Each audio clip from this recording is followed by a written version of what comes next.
To understand the intricate political landscape of Westeros during the late Targaryen dynasty and the rise of House Baratheon, one must understand Tywin Lannister. The realm had no sharper mind than Lord Tywin Lannister, hand to King Aerys Targaryen. Feared by his enemies and respected by his allies, Tywin's name became synonymous with discipline, order, and cold pragmatism. I had served Aerys for nearly 20 years, and as a result, the realm had prospered. The royal coffers were full, the land was at peace. More than just a lord or a hand of the king, Tywin was a force of nature, ruthless, calculating, and resolutely committed to the supremacy of House Lannister.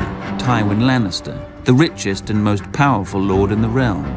From the shame of his father's weak rule to the scorched earth vengeance of Castamere, from the quiet humiliation he suffered at the hands of King Aerys to the decisive role he played in Robert's rebellion, Tywin Lannister shaped the realm from behind the scenes. His rise was not marked by love or admiration, but by awe and terror. This is the story of the lion who roared not from a throne, but from the shadows behind it.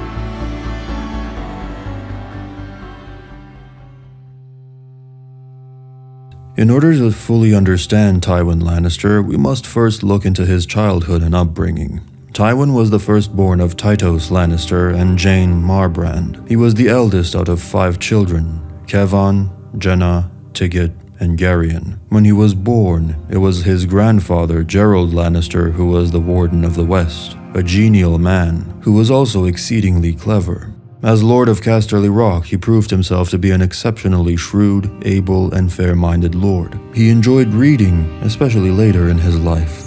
However, the same could not be said about Tywin's father, who did not expect to inherit Casterly Rock since he was the third in line. His elder twin brothers were Tywald and Tyon. Tywald was slain in the Peak Uprising in 233 AC, while Tyon died at the Battle of Wendwater Bridge during the Fourth Blackfire Rebellion. Gerald took firm control of the Westerlands and was determined to do everything he could to prepare his uncompromising new heir for lordship. Gerald was not blind to his son's flaws, though, and knew Tytos would be unsuitable for the positions of Lord of Casterly Rock and Warden of the West.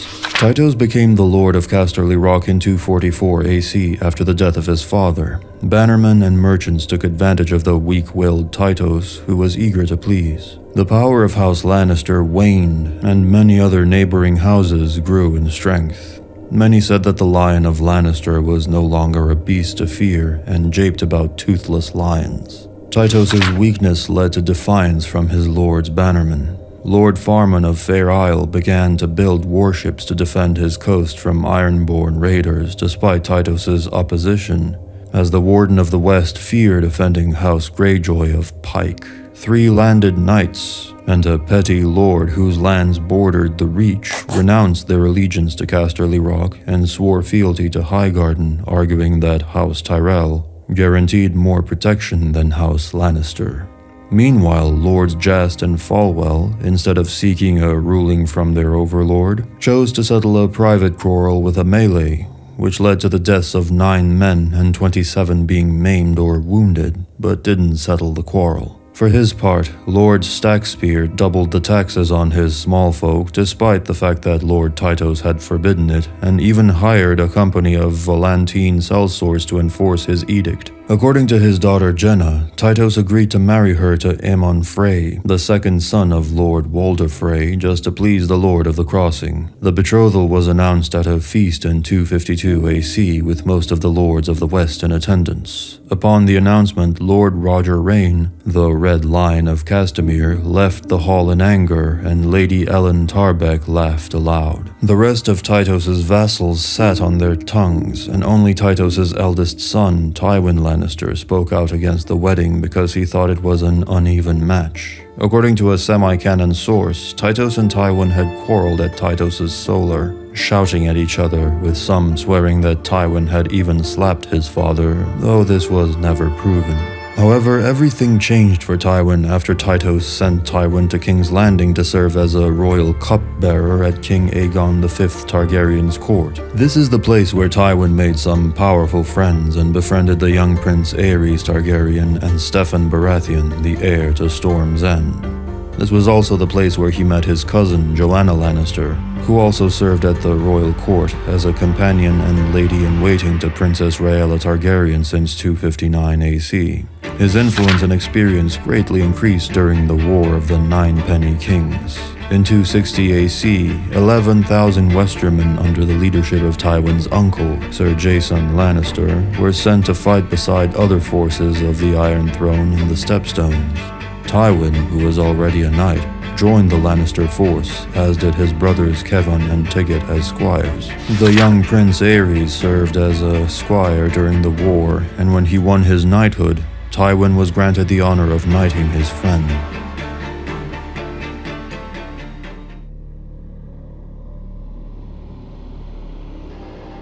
After their return from the Stepstones, battle-hardened from the war, Tywin and his brothers were determined to restore the power of House Lannister. Since Tywin was away and Tytos was a weak ruler, he was taken advantage of by his bannermen. Normally jovial, Tytos became sorrowful after his wife, Jane, died within a moon of giving birth to a son, Geryon, in 255 AC. Conditions in the Westerlands became dismal in the following years. Bandits and outlaws prowled the roads, while bannermen ignored Tytos' orders and saw to their own affairs.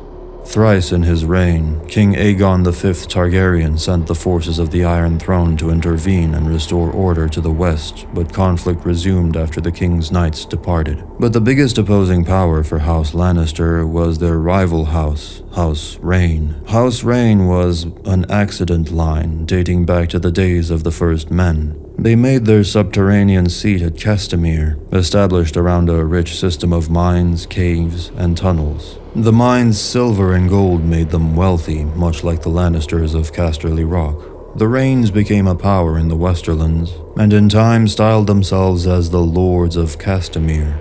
The Reynes joined the Kingdom of the Rock as vassals when King Lorien I Lannister wed a Reyne daughter. However, the downfall of the house had its origins in the time of Lord Robert Reyne. He arranged the betrothal of his daughter Ellen to Tywald Lannister, the son and heir of Lord Gerald Lannister. Tywald served Robert as a squire during the Peak Uprising, but Robert and Tywald were killed in battle at Starpike in 233 AC. Lady Ellen, who had long anticipated becoming the Lady of Casterly Rock, was unwilling to forsake that dream. She persuaded Tywald's twin, Tyon, to set aside his own fiancée and espouse her instead. During this time, Lady Ellen held a splendid court at the Rock, staging magnificent tourneys and balls, and filling Casterly Rock with musicians, mummers, and reigns.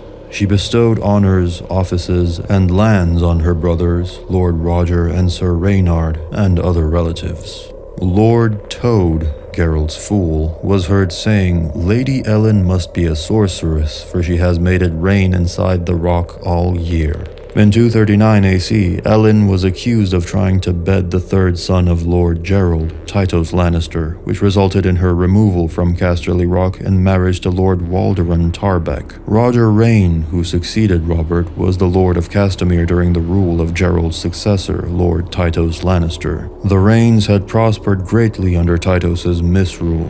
Both Roger and Sir Reynard extracted large amounts of gold from Tytos. However, everything changed after the War of the Ninepenny Kings. Tytos' son and heir, Sir Tywin Lannister, demanded repayment of the gold that was lent out. Those who would not repay immediately had to send a hostage to Casterly Rock until their debt was settled. Sir Kevan Lannister was given command of 500 veteran knights tasked with ridding the Westerlands of robber knights and outlaws. Sir Harris Swift, the Knight of Cornfield, surrendered his daughter Dorna into Kevan's custody, but Roger Reyne, Lord of Castamere, reportedly laughed at Tywin's edicts and told his vassals to do nothing. Lord Reyne-Tarbeck, who was a close ally to Roger Reyne, rode to Casterly Rock to confront Lord Tytos, confident he could easily cow Tytos to rescind his son's edicts. Tytos was not present when Walderon arrived at court, however, and the young Tywin ordered Lord Walderon imprisoned for disloyalty.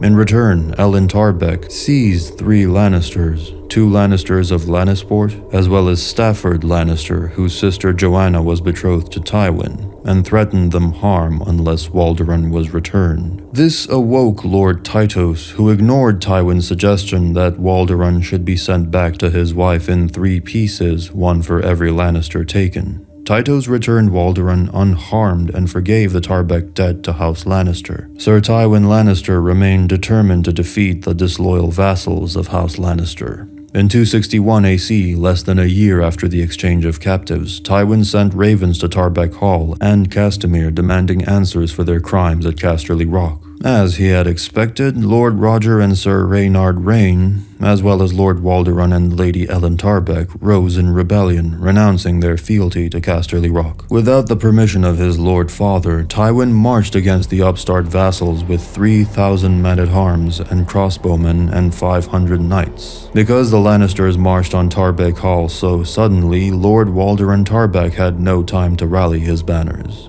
As such, he met the Lannister host in battle with only his household knights. A short, bloody battle ensued in which the Tarbecks were butchered. At Tarbeck Hall, Lady Ellen expected a long siege. She sent ravens to Castamere asking her brothers Roger and Reynard for help. However, Sir Tywin had siege engines prepared in less than a day. These were used to throw a great boulder over the walls onto Tarbeck Hall's aged keep, bringing the castle down upon Ellen and her son, Tyon. All resistance ended, and the gates were thrown open, and Tywin commanded the castle to be put to the torch. For a day and a night, the flames burned until nothing was left of Tarbeck Hall except a blackened, empty shell. Lord Roger Reyne of Castamere arrived with 2,000 hastily gathered men, following an exhausting march in time to witness Tarbeck Hall aflame.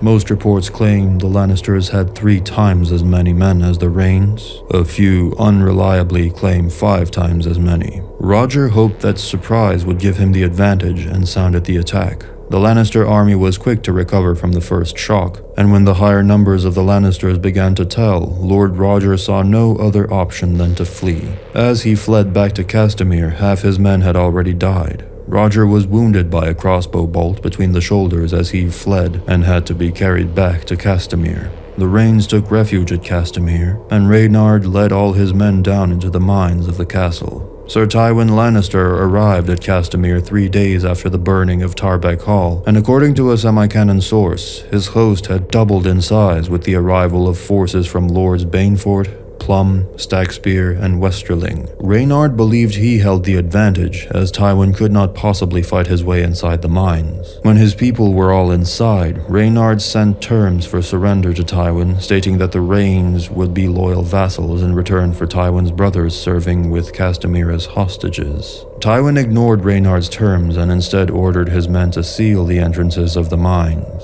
When all entrances were blocked with tons of stone, earth, and soil, leaving no way in or out, Tywin had his men dam a nearby stream which fed the pool of Castamere and instead diverted to the nearest mine entrance. Water easily found its way through the tiny gaps in the rubble that blocked the mouth of the entrance. Lannister men stationed at the most distant entrances claimed they could hear faint screaming and shouting, but by daybreak there was nothing but silence. None of the 300 men, women, and children within ever emerged from the mines again. As commanded by Tywin, the castle on the surface was set ablaze. By the end of the campaign, the rebellious House Reyne and Tarbeck were completely obliterated. The ruined, blackened, and crumbling castles of Castamere and Tarbeck Hall stand empty to this day as a reminder to those who dare scorn the power of the Rock. Castamere's mines have remained sealed. Tywin's manner of dealing with the revolt had made him respected and feared throughout the 7 kingdoms. Though the brutality of Tywin's methods drew censure from some, everyone agreed that order had been restored to the Westerlands.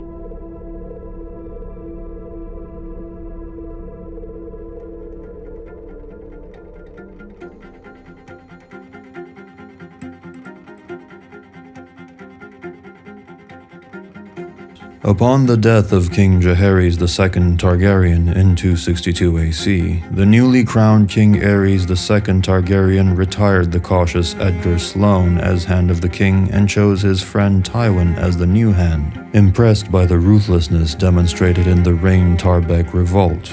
At the age of 20, Sir Tywin was the youngest man to serve as Hand. The Seven Kingdoms prospered during the early years of Aerys' reign, mostly thanks to his hand, Tywin Lannister. Shrewd enough not to make an enemy of the Iron Bank, Tywin settled the dispute with Braavos by paying back the loans owed to them by the Iron Throne with the gold of Casterly Rock. He appeased the High Lords by repeating all the laws, rights, and protections that were granted to the small folk by King Aegon V Targaryen. He also won the support of the wealthy merchants by reducing tariffs on shipping to Old Town, Lannisport, and King's Landing, which in turn increased trade. He sternly punished criminals, improved the infrastructure, and organized tourneys. Although Tywin remained little loved, he proved to be a brilliant administrator, and as Hand, his reputation for brutal effectiveness became so well known and so widely respected that popular rumor held it was Tywin, not Aerys, who truly ruled the realm. In 263 AC, Tywin married his cousin Joanna Lannister. Genna Lannister said that her brother smiled on the day he wed Joanna. Tywin loved Joanna very much. She was the only one who made him smile. Tywin was reportedly a happy one, and she became Tywin's trusted counselor and companion. Her influence on her husband was such that people say Tywin ruled the Seven Kingdoms as Hand, but was ruled at home by his lady wife. However, things seemed to start cracking between Aerys and Tywin by this time. According to Sir Barristan Selmy of the Kingsguard, Aerys, who himself was unhappy in his marriage, but often changed mistresses, including among the ladies in waiting, was interested in the girl even before her marriage. There were rumors that Joanna gave her maidenhead to Prince Aerys the night of Jaehaerys' coronation, and that she briefly became Aerys' paramour after he ascended the Iron Throne. However, Grand Maester Pycelle insists these tales are baseless, as Tywin would not have married Joanna if they were true, for he was ever a proud man and not one accustomed to feasting on another man's leavings. At the wedding feast, Aerys drunkenly japed about how it was a pity the first night tradition was banned, and he took certain unwanted liberties with Joanna in the bedding ritual when the men at the feast had to disrobe the bride. Not long thereafter, Joanna was dismissed by Queen Rhaella Targaryen for her service in King's Landing. While Rhaella turned a blind eye towards most of her husband's infidelities, she did not approve when it concerned one of her own ladies, several of whom were sent away from court. Joanna departed for Casterly Rock at once, and she seldom visited the capital afterwards. In 266 AC, Joanna gave birth to Cersei and Jaime, with Tywin present. King Aerys ordered Tywin to bring Joanna and the twins to King's Landing when the children were old enough to travel, but Lord Tytos Lannister died before this could occur. Instead, Tywin, Aerys, Prince Rhaegar, and half the court went to the Westerlands in 267 AC, where they remained for most of the next year. One of the first things that Tywin did as Lord of Casterly Rock was dealing with his father's second mistress, who was controlling the castle in all but name. Before his death, Tytos began seating his second mistress beside him in the hall, and showering her with gifts and honors, even asking her views on matters of rule in the Westerlands. The mistress helped herself to the jewels and clothes of Tytos' deceased wife, Jane. She also began ordering about household knights, dismissed servants, and sat in attendance when Tytos was absent. However, after the death of Tytos, abandoned by her allies at court, the mistress lost all of her gifts from Tytos. Lord Tywin Lannister had her stripped naked and paraded her through the streets of Lannisport for a fortnight, where she was forced to confess to every man she met that she was a thief and a harlot. At the end of the 2 weeks, she was sent into exile from the docks. Aerys and Tywin ruled the realm from Casterly Rock that year. Relations were frayed between the king and his hand when they returned to King's Landing in 268 AC. Where previously Aerys had heeded Tywin's counsel, he now often disagreed with his hand and did the opposite of what Tywin suggested. When Myr and Tyrosh became involved in a trade war against Volantis, Lord Tywin suggested that Westeros remained neutral. King Aerys, in response, provided gold and arms to the Volantines. When House Bracken and House Blackwood had a border dispute, Lord Tywin wanted to act in favor of House Blackwood, leading to Aerys siding with House Bracken. Over Tywin's objections, Aerys doubled the port fees of Old Town and King's Landing and tripled them at Lannisport, and other ports in Westeros. Trade suffered and a delegation of merchants arrived before the Iron Throne to protest. Aerys lied to them and blamed the matter on his Hand of the King. He restored the port fees to the previous levels, which won him much popularity and acclaim for himself, whilst the king's lies and actions left Tywin with nothing but scorn. Aerys objected to many of Tywin's appointments and filled the offices with men of his own choosing. When Tywin suggested his own brother, Sir Tigett Lannister, as man-at-arms for the Red Keep, Aerys appointed Sir William Darry instead. By now, Aerys had become aware of the tales being told in his kingdoms, that it was Lord Tywin who truly ruled the Seven Kingdoms, and that Aerys was but a hollow figurehead. These statements greatly angered the king. When Lord Tywin's capital of the guard, Sir Ilyn Payne, had been overheard to repeat this statement, Aerys had the man's tongue torn out with hot pincers. The angered king became determined to disprove the tales and to humble Tywin, his overmighty servant, putting him back into his place. In 272 AC, to celebrate Aerys' 10th year on the Iron Throne, Tywin hosted the anniversary tourney in the capital. Lady Joanna Lannister returned to the court for this event, bringing with her 6-year-old twins Cersei and Jaime. Drunkenly, Aerys asked Joanna if nursing her children had ruined her breasts. Whilst the question was a great amusement for Lord Tywin's rivals, it humiliated Joanna. Lord Tywin attempted to resign the next morning, but Aerys refused to accept, and thus Tywin Lannister remained Hand of the King. Courtiers at the court who wished to win the king's favor and gain advancement soon learned the best way to gain the king's eye was to mock and make japes about Lord Tywin. King Aerys continued to undermine and slight his hand, which amused many lords who were rivals of Lord Tywin or who simply disliked the humorless man. Tywin Lannister suffered all these slights in silence, never showing any public display of weakness. Disaster struck in 273 AC when Joanna died, giving birth to Tyrion, a dwarf considered a hideous monster. Tywin was devastated by her untimely death and took no further wife. Geryon Lannister once told his nephew Tyrion that the best part of Tywin died when Joanna did, and Tywin has blamed Tyrion for Joanna's death. While the Hand was grieving over both the loss of his beloved wife and the deformity of their son, the king had been heard to remark that Joanna had died and Tywin had begotten his dwarf son instead from the gods to teach him some humility at last. These reports would reach Casterly Rock, where Lord Tywin was in mourning. From that moment on, all the old affection between the old childhood friends was gone. Yet still, Lord Tywin continued to serve the realm as Hand of the King, whilst King Aerys grew increasingly violent, suspicious, and erratic. In 276 AC, Lord Tywin Lannister staged a tournament in honor of Viserys' birth at Lannisport. It has been suggested by history that this tourney was arranged as a gesture for reconciliation.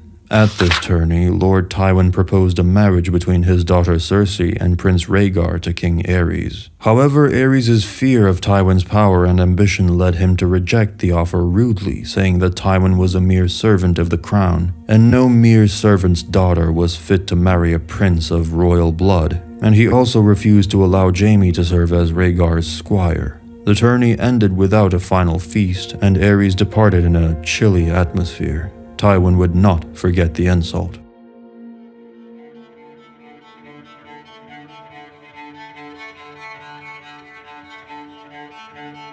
Lord Dennis Darklyn of Duskendale desired to win a charter for Duskendale, which would give him more autonomy from the crown, and so he made his proposal to the crown in 277 AC. Lord Tywin Lannister refused the proposal, but Dennis would not give up so easily. Having noticed the deteriorating relationship between Aerys and Tywin, Dennis decided to withhold his payments to the crown and instead invited the king to Duskendale to hear his petition for a new charter.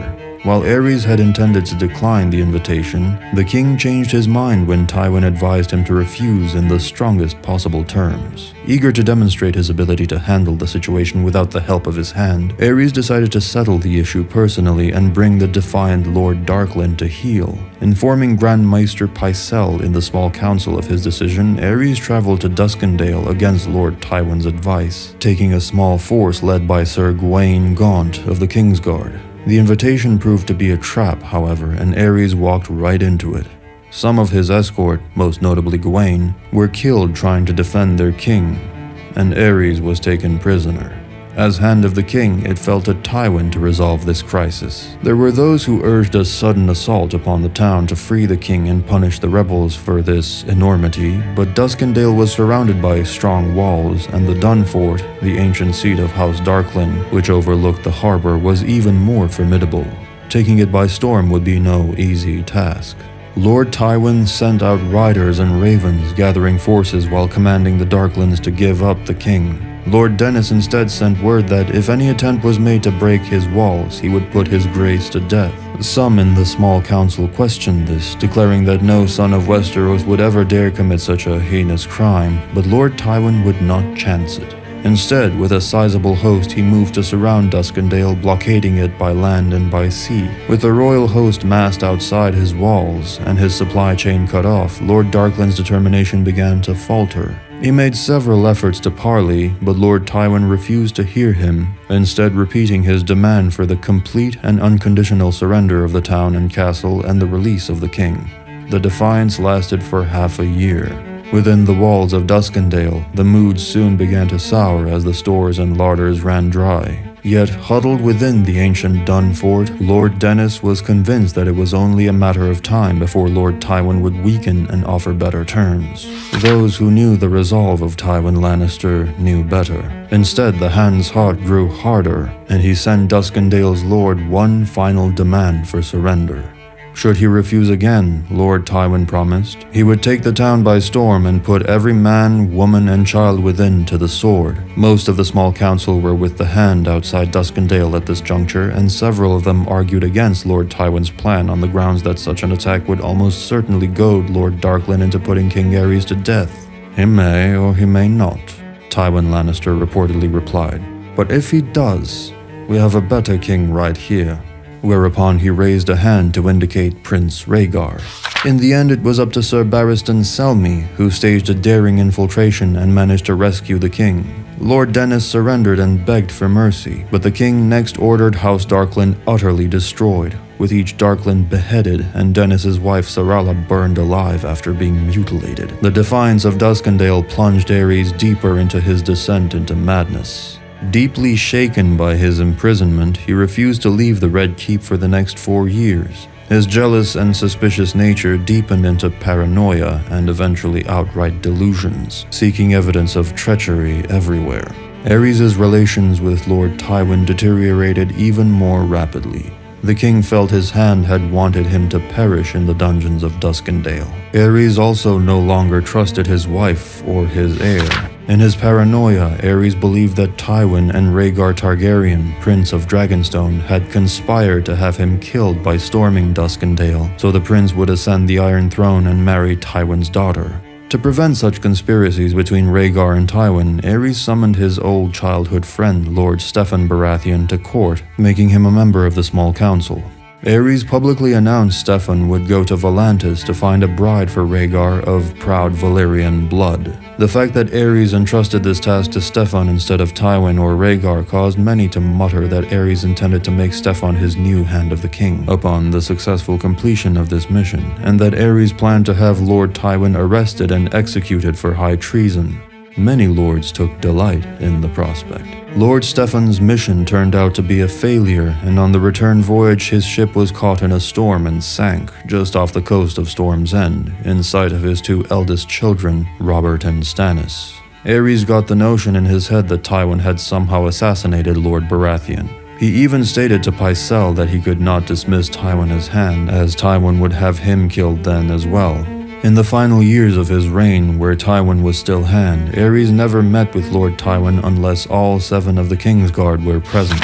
Sir Arthur Dayne of the Kingsguard defeated the Kingsguard Brotherhood and brought the concerns of small folk in the Kingswood to Aerys. Arthur knighted Jaime Lannister, the eldest and only able-bodied son of Lord Tywin Lannister, for his valor during the campaign. When a place in the Kingsguard became available, after Sir Harlan Grandison died in his sleep, Aerys decided to appoint Sir Jaime as the youngest knight ever to join the order. Tywin, and later on Jaime, came to believe that Aerys had intended this not as an honor but a slight to House Lannister, meant to deprive Tywin of his heir and allow Aerys to hold Jaime hostage for his father's loyalty. Unbeknownst to Tywin, this scheme had originally been hatched by Tywin's own daughter, Cersei, who had proposed the idea to King Aerys as she wished for her to join the order as to prevent Tywin from betrothing him to Lysa Tully, as Tywin and Lord Hoster Tully had been discussing. Aerys had made his announcement during court, and Tywin had thanked him openly for the honor the king bestowed upon his house.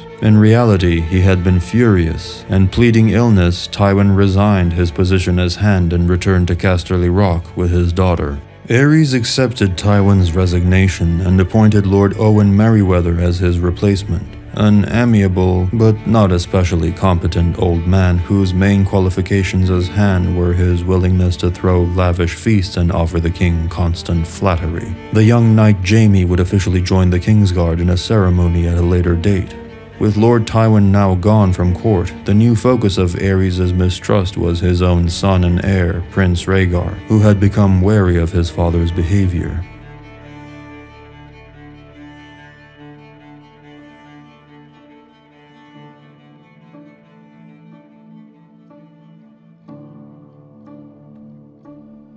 In 281 AC, the famous tourney at Harrenhal was held, which it is believed by some that the tournament was secretly arranged and financed by Prince Rhaegar as a pretext so Rhaegar could meet up with the great lords of the realm to discuss arranging a great council and removal of his father. Tywin famously did not attend the tourney. When Robert's rebellion began, Lord Tywin ignored calls to arms from both King Aerys II Targaryen and rebels. After the king dismissed Lord Owen Merryweather, Tywin disapproved of Jon Connington, Lord of Griffin's Roost, and a headstrong friend of Prince Rhaegar Targaryen as the new Hand of the King.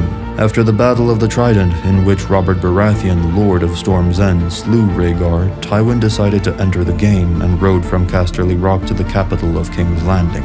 After Aerys was convinced by Pycelle that Tywin had come to his aid, the king ordered the gates of the city opened for Tywin. His Westermen proceeded to sack the city, however. Aerys was killed by Sir Jaime Lannister before Tywin's forces arrived at the Red Keep, but Gregor Clegane and Amory Lorch, knights sworn to Tywin and under Tywin's orders, slew Rhaegar's wife, Elia Martell, and her two young children, Rhaenys and Aegon. Tywin later personally presented Robert Baratheon with the children's corpses wrapped in red cloaks of the Lannister guard to hide their blood, the act that led to the marriage of the new king, Robert I Baratheon, to Tywin's daughter, Cersei. The Martells believed that he was the one who ordered the killings. He later explained to Tyrion that he had joined Robert belatedly and had to prove his loyalty to him.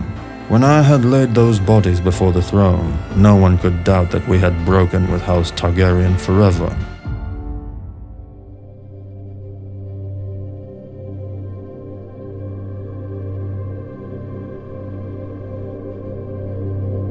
After Robert's rebellion, Lord Tywin returned to Casterly Rock, where he continued to serve as Warden of the West. At the wedding of Robert I Baratheon and Cersei Lannister, the new king appointed Sir Ilyn Payne as the king's justice as a gift for Tywin. When Tywin discovered his son Tyrion had wed a common girl, Tysha, which in Tywin's eyes could make House Lannister a laughingstock again, Tywin taught him a sharp lesson. He commanded Tyrion's older brother, Sir Jaime, to name Tysha a prostitute and made Tyrion watch as Tywin gave her over to his garrison, having each man pay the girl a silver coin after raping her. He forced Tyrion to do the same, but pay Tysha a gold coin. Tywin earned the enmity of his son forever for that act, but Tywin did not care, for it was on his older children that he placed all his hopes. When Tyrion was turning 16, Tywin refused to allow him to travel and see the world as Tywin's brothers had in their youth, fearing Tyrion would bring further shame on House Lannister. Tywin instead put his son in charge of the drains and cisterns of Casterly Rock. In 289 AC, Balon Greyjoy, Lord of the Iron Islands, began Greyjoy's rebellion against King Robert I Baratheon through the burning of the Lannister fleet anchored at Lannisport.